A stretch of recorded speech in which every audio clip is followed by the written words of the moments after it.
Hi friends, இப்போ நம்ம மகாநதி பார்க்க போகிறோம். மகாநதியில் நம்ம நினச்சது தாங்க நடந்திருக்கு. அப்படி என்னப்பா நினச்சேன்னு தானே கேட்குறீங்க.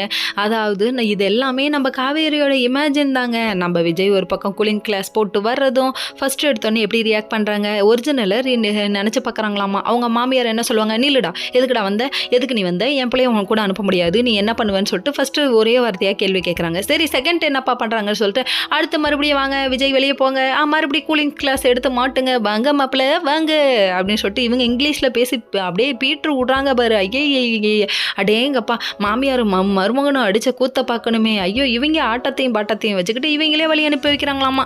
இமேஜினில் வேற லெவலில் இருக்குப்பான்னு சொல்லிட்டு சிரிச்சதை பார்க்கணுமே. அந்த சந்திரமுகி போய் இங்கே வந்து நடன ஆட மாட்டுக்கு அந்த அளவுக்கு இவங்க சிரிக்க ஆரம்பிச்சிட்டாங்க. கடைசியில் எதுக்கிட்டு இப்படி சிரிக்கிற, எதுக்கிட்டு இப்படி சிரிக்கிறேன்னு சொல்லி கேட்க, அம்மா நீ போயிடுமா, உன்னை பார்க்க இன்னும் சிப்பு சிப்பாக வருதுமா அப்படிங்கிறாங்க.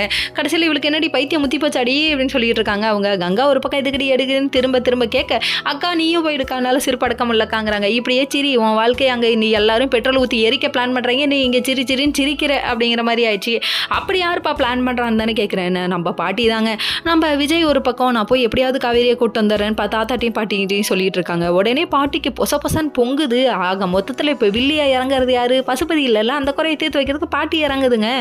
பாட்டி வந்து நம்ம காவேரியை நேரில் மீட் பண்ணி விஷயத்தை போட்டு உடைக்குதாமா. ப்ரொமோவில் போட்டு காமிச்ச போய் செத்துட்டோம்டா அப்படிங்கிற மாதிரி ஆச்சு. ஆக மொத்தத்தில் நீங்கள் சேர விட மாட்டீங்க, இவ்வளோ நாள் வெண்ணிலா நீங்கள் இப்போ பல்லு போன பாட்டியெல்லாம் கூப்பிட்டு வந்து இப்படி பகடையாக வச்சுக்கிட்டு சாவடிக்கிறீங்களேடா அப்படிங்கிற மாதிரி ஆயிடுச்சு. கோயிலுக்கு வந்தோடனே எப்படியும் நீ வந்து விஜய் கூட சேர்ந்து வாழலான்னு முடிவு பண்ணிட்டியா, பசுபதியால் மறுபடியும் பிரச்சனை வருமா, நீ வராதன்னா உன் வயிற்றில் இருக்க குழந்தை என்ன பண்ணுறது, அது சொல்லி தொலைய வெளியில் அப்படிங்கிற மாதிரி ஆயிடுச்சு.